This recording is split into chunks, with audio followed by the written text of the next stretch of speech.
I'm going to marry the woman I cheated on you with, and I want a divorce. My husband said this without hesitation. And finally, he said something like this. And because I'm getting married again, I need you to look after my parent. What? I'm counting on you, okay? My mother-in-law, who do not blame her own son for having an affair and try to depend on me. I cannot be with such insane people. So I told them something. Then my mother-in-law turned pale and apologized to me sincerely. I am so sorry. My name is Vicky. I'm 40 years of age and works a part-time job. My husband Andy and I have been married for about 16 years. We met through work. We were co-workers at the same company. We started working together on the same project and went out for drinks. We grew closer and ended up dating. My husband was 5 years older than me, and from my point of view at the time, he seems to be a mature man. He was funny and cool, and I fell in love with him at once. We then went on several dates and ended up having a relationship.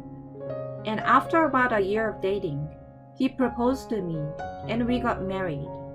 I was very happy to marry the man I loved. I was only 24 years old at the time, but I still decided to get married. So I guess I really loved him.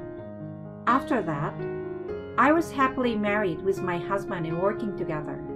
Then, after 3 years of marriage, our son Daniel was born. He was so cute, thinking he was an angel when he was just born.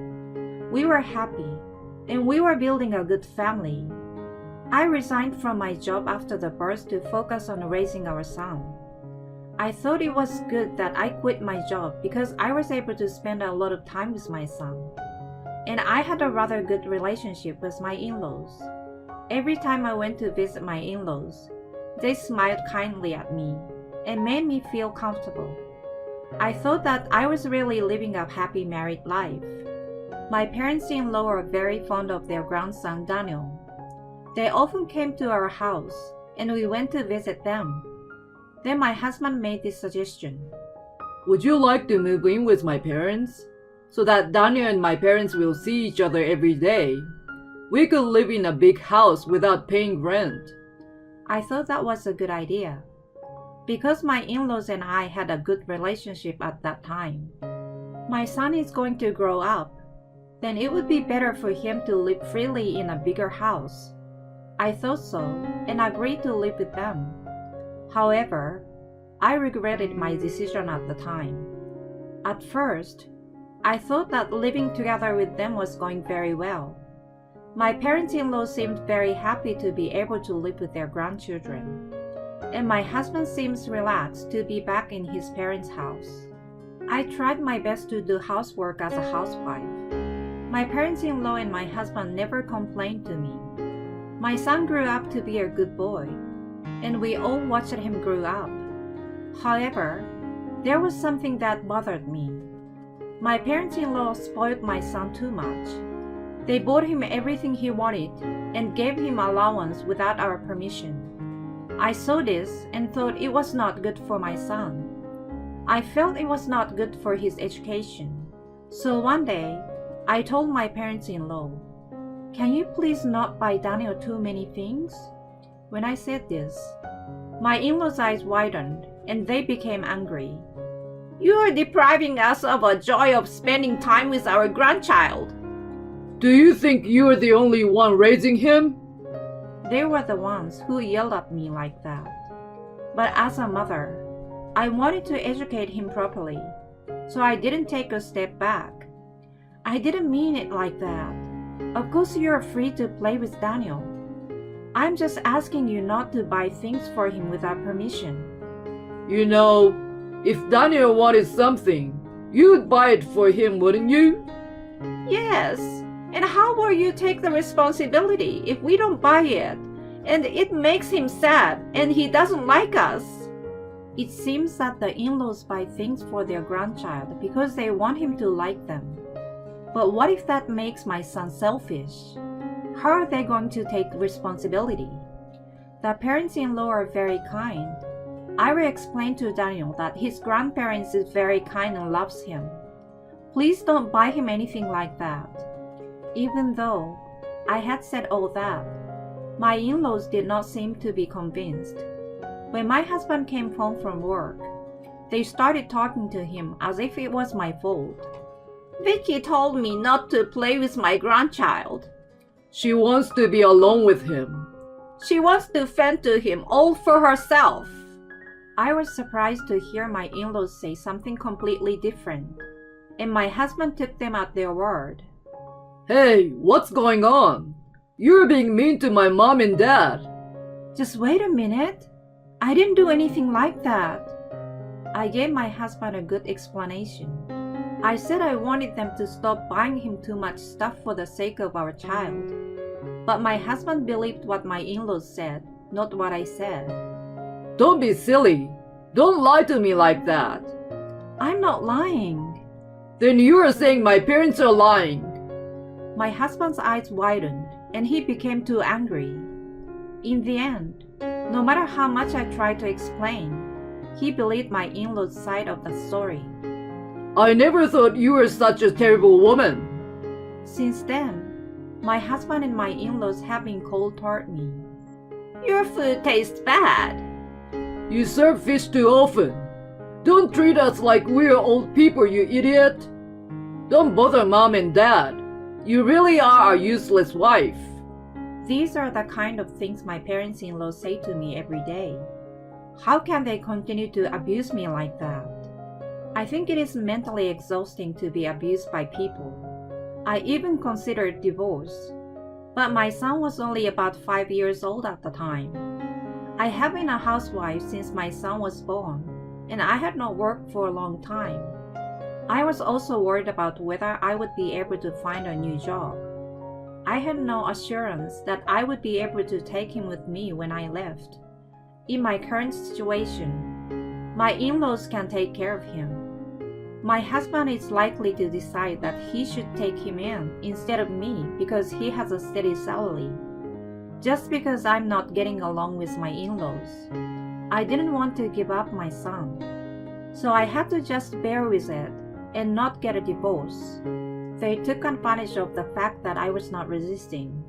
My in-laws and my husband started to say more and more terrible things to me. They were so abusive to me that I wondered if they were really the same people. So I started not to think of them as people at all. It makes me feel a little better. That's how I lived my hard life day by day. No matter how badly my husband and in-laws treated me, I thought it would be better if I could watch my son grow up by my side.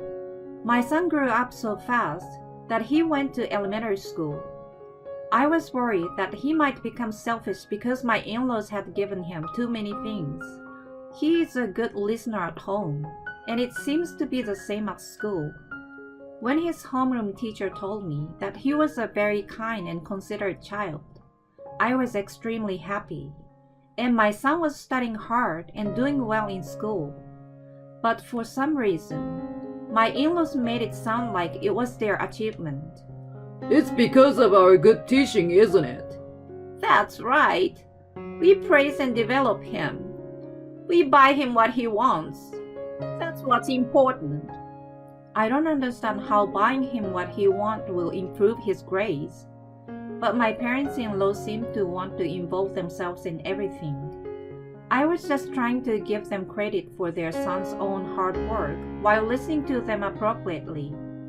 I never tried to get his affection by buying things like my in-laws did. My son still adored me. He would always say, "Mom, Mom," and tell me about things that happened at school. I guess my in-laws didn't like that.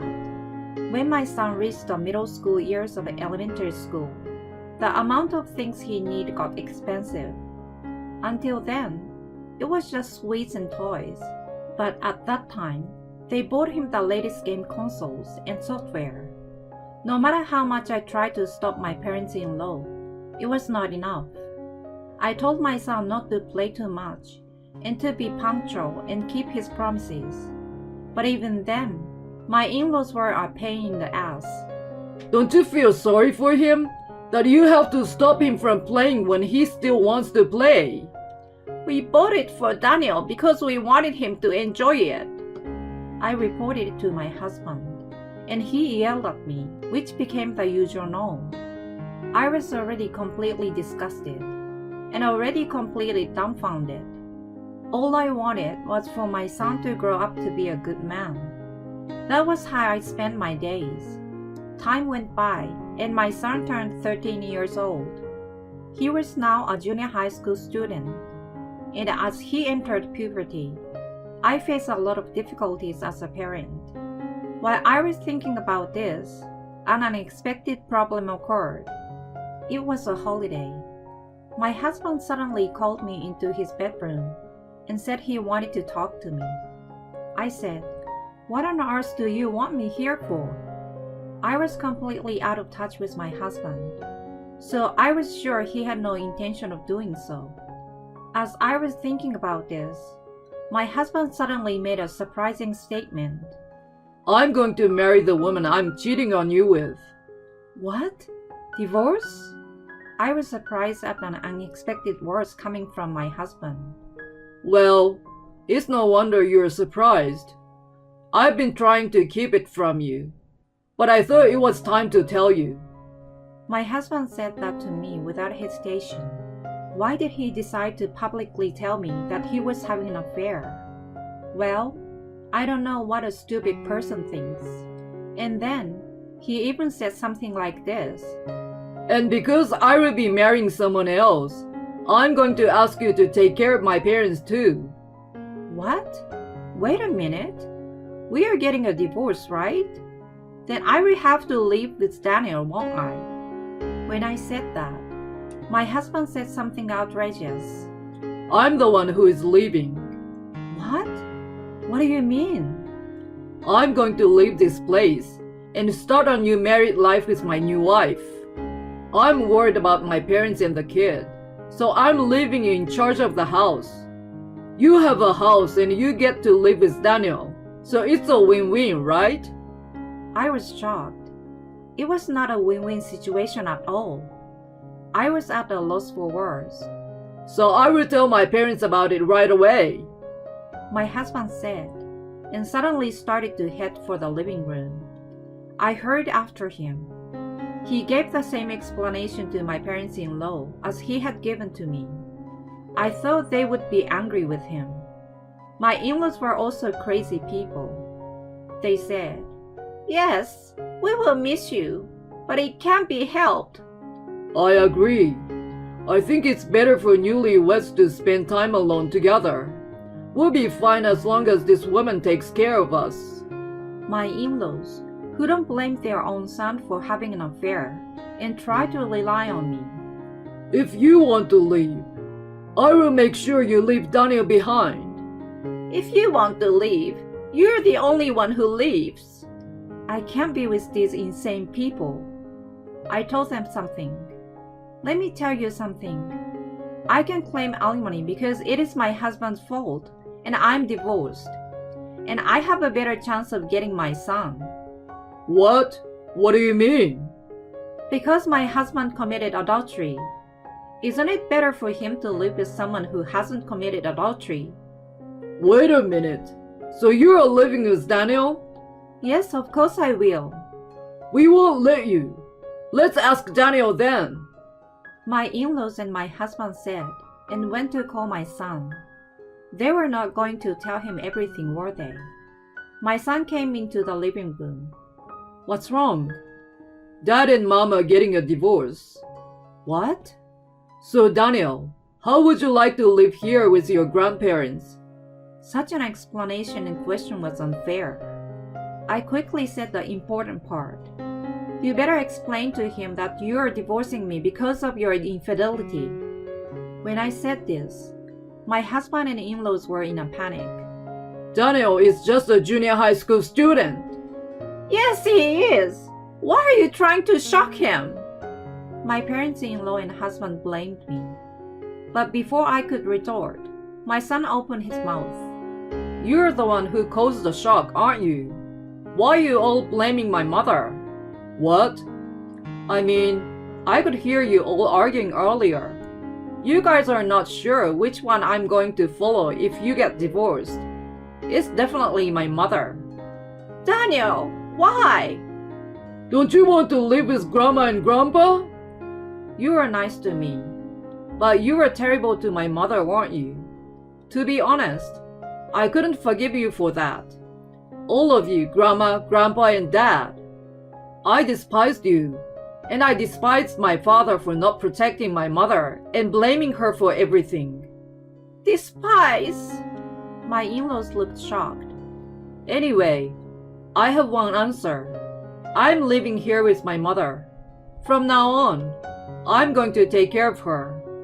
Daniel, I was so happy that my son was on my side. Then my in-laws turned pale and did their best to apologize to me. We are so sorry. I apologize, so please don't leave this house. I don't want my grandchild to leave. My parents-in-law pleaded with me, and my husband. Please, you guys stay here. If you don't stay here, my plan will be ruined. My plan is to live here. My son and I were not going to give in at any cost. Daniel and I will no longer have anything to do with you. We will definitely be leaving this house, I said, and began to pack up our belongings. My son joined me in packing his bag with only what he needed for the time being. Where are you going? My parents' house. If we go to your parents' house, Daniel will have to change schools. That would be a pity. My husband said things like that and tried to keep us here until the end. I would rather change schools than stay here forever. You should first be sorry for what you have done. Do you have any idea how much of the terrible things you have done to your family? My husband is admonished that way by a child who has just started junior high school. I found it hilarious and struggled to hold back my laughter. My husband looked down, his face turning blue. My parents-in-law were so exhausted that they just slumped down on the floor. My son and I left the house, with him by my side, and drove to my parents' house. I then hired a lawyer and demanded a divorce from my husband, alimony and child support. Of course, I also demanded alimony from the adulterer. My husband thought that if we stayed with his parents, he would not have to pay child support. However, everything did not go as planned, and as a result, he had to pay alimony and child support. In addition, the adulterous partner told him that the story was different, and he was eventually dumped. He is currently staying with his parents and putting most of his income towards alimony and child support. By the way, I told my in-laws' neighbors about the incident. I also sent a content-certified letter to my ex-husband's workplace. People around my ex-husband know about the affair. My ex-husband and in-laws are being looked at coldly by everyone around them. They have been cut off from almost everyone and have become isolated. My ex-husband was told by his parents, "It is your fault. It has become impossible for us to see Daniel." I heard that he was stuffed. My earnings have made you guys rich until now. My ex-husband sent me a message saying sorry, and that he wanted to get back together with me. I only read the messages and blocked my ex-husband. I also blocked all incoming calls so that he could not contact me at all. And after I went back to my parents' house with my son, I started working as a clerk at a company that my father knew. Now I'm raising my son as a single mother with the support of my parents. My son has remained a kind-hearted child despite all that has happened. He seems to be adjusting well to his new school. I will continue to work as hard as I can and watch my son grow up.